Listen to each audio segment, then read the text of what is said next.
Rusty-fronted Barwing. Date 28 November 2024. Location Shergaon Road, Arunachal Pradesh. Elevation 1800 to 3000 meters. Habitat temperate broadleaf forest with dense undergrowth and rhododendrons. Today I observed a small flock of rusty-fronted barwing foraging noisily in the mid-story canopy. Their rusty orange foreheads, streaked crowns, and long broad-tipped tails stood out among the green foliage. These birds were moving together with mixed species flocks, including Yuhinas and fulvetters, creating a busy chattering atmosphere. Their constant flicking of tails and active hopping between branches made them easy to track, though photographing them was a challenge due to their quick, restless movements. They seemed primarily focused on gleaning insects and larvae from leaves and branches. Occasionally, one bird would pause and call a sharp metallic note before the group moved on.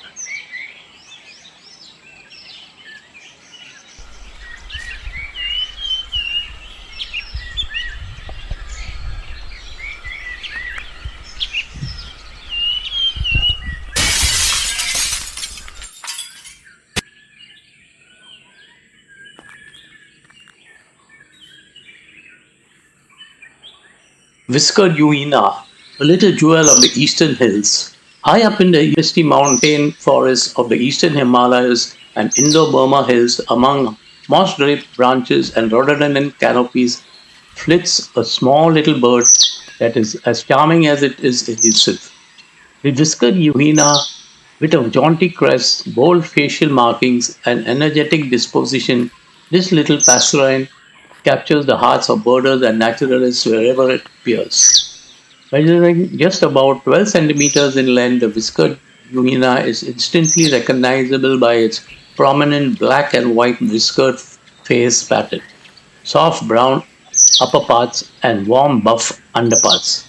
Its perky crest gives it a perpetually alert expression as though always curious about goings on in the forest. It often moves in mixed flocks, weaving acrobatically through branches in search of insects, nectar, and berries, sometimes upside down like a tiny gymnast. Its call, a series of high-pitched tinkling notes, adds melody to the cool forest air. Whiskered Yuhina. In this morning, in the whispering woods where the rhododendrons bloom, where orchids cling in the mountain gloom, a flicker of feathers, a quick little gleam, the whiskered Yuhina drifts through a dream. A crest like a frown on a curious brow, it dances on branches with dewdrop and bough. With whiskers of white and masks of gold, a tale of the forest is silence told. It sings not loudly but soft and clear, a silver thread that draws one near. In flocks it wanders through mist and moss, where the sunbeams scatter and shadows cross. It nibbles on nectar, it cleans the leaves, it stitches the air with invisible weaves. The spirit of hills in the cinnamon west, a heartbeat of forests that never rests. O guardian small of the temperate trees, child of the cloud and mountain breeze, may your canopy home forever stay green, for you are the soul of the unseen. So pause when you walk through Sikkim's trail or in Manipur's fog hushed and pale. A whisper mid stir in the high rhododendron, the whiskered Yuina, like dawn, has flown.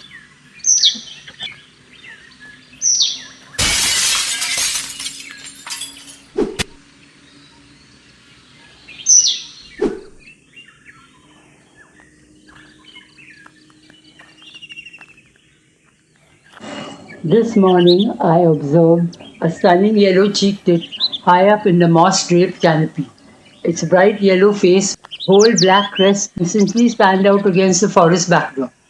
The bird was busy foraging energetically, hopping from branch to branch and occasionally fluttering to snatch insects in midair. Its black throat and breast streaks, paired with its vibrant greenish-yellow body, made it one of the most striking birds of the morning. The tit was part of the mixed species foraging flock, which included Yuinas, Barwings, and Wobblers.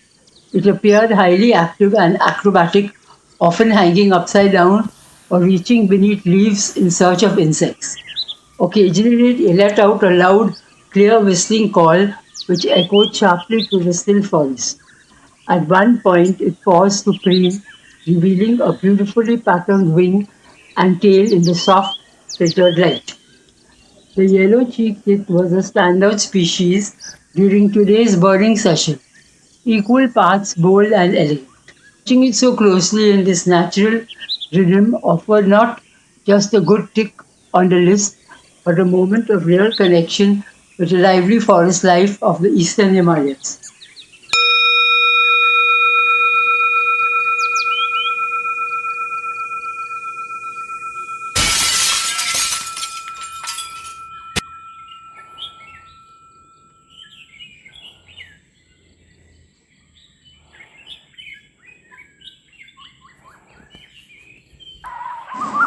In the rain-draped slopes of the eastern Himalayas, where forests breed in mist and rhododendrons, burn quietly against the grey-green world, the striated laughing thrush moves like a secret shared among the trees.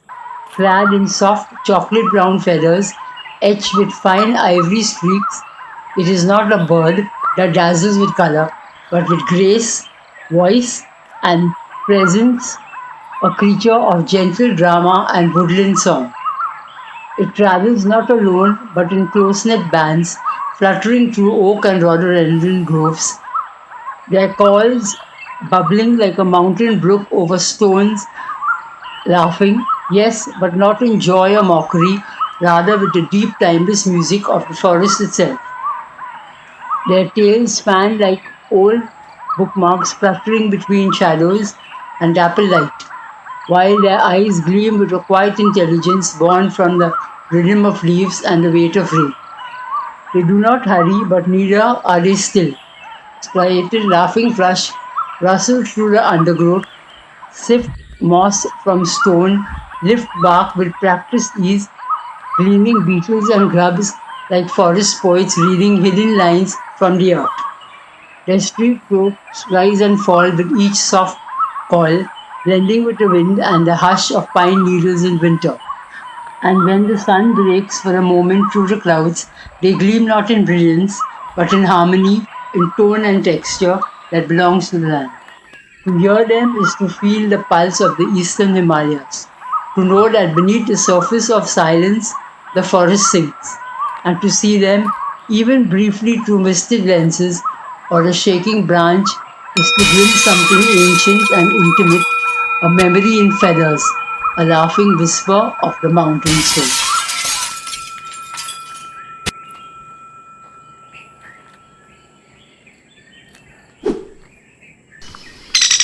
In the high forests where cedar trees stand solemn and the wind speaks in high hushed tones, the rufous-bellied woodpecker flits like a flame through the cold green gloom. Draped in deep rufous and black, he carries the fire of the earth on his breast and the drumbeat of the forest in his beak. Each movement is measured, purposeful, an artist chiseling music from bark and silence from stone. With a scarlet crown that burns like a prayer flag in winter, the male hammers softly in lichen covered trunks, not with the frantic energy of his cousins, but with a rhythmic grace. A woodpecker at once sculptor and monk. The female pointer wears a crown in shades of dignity, moving in tandem, their bond echoing through the ancient wood like a soft duet. Their presence marks tranquil grooves and rhododendron corridors far from the rush of rivers, closer to the heartbeats of trees. They are seldom seen in haste. Instead, they glide from bole to branch, pausing on the mottled bark to listen truly. Listen to the hush beneath the timber. Here they carve not only for insects but for memory, for nesting hollows, for secrets passed down in wood rings and winter scars. The forest watches in reverent stillness as they etch their lives into trunks, gentle yet eternal. And when they call sharp rising notes that pierce the fog, it is as if the mountain exhales and the woods are reminded of how sound can be both a blade and a balm. Not merely a bird, the rufous-bellied woodpecker is a keeper of stories of fire held in feathers of bark turned to echo, of love tapped gently into the marrow of trees. To witness it is to stand in a cathedral of leaves and stone, to hear the soft chiseling of time itself. In this bird, the Himalayas have found a drummer, a craftsman, and a flicker of flame that dances with reverence to the forest breath.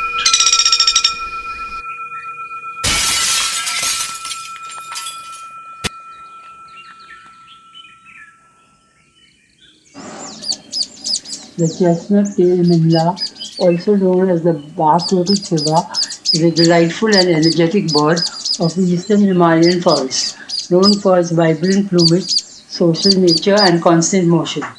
Measuring around 15 centimeters, it is easily recognized by its bright olive back, yellowish underparts, and the rich chestnut tones on its tail, from which its common name is derived.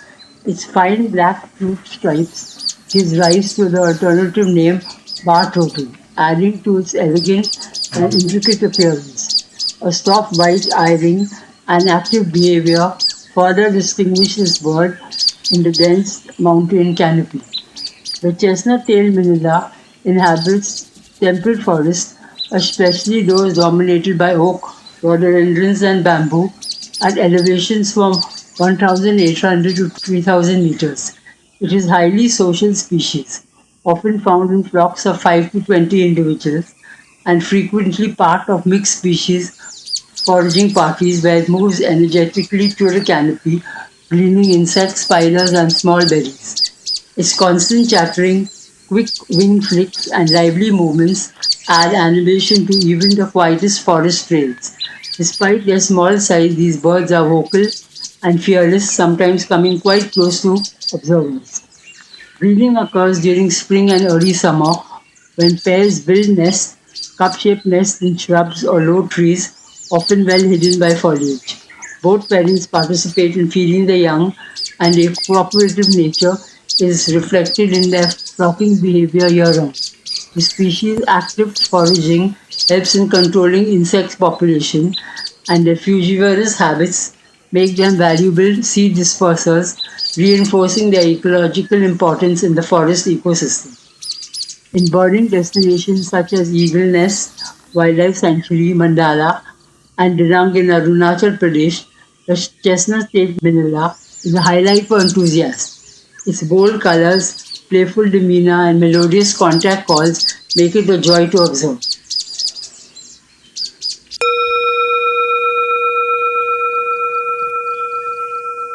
Adios, my birding friends. See you all next in episode 10, Arunachal Pradesh.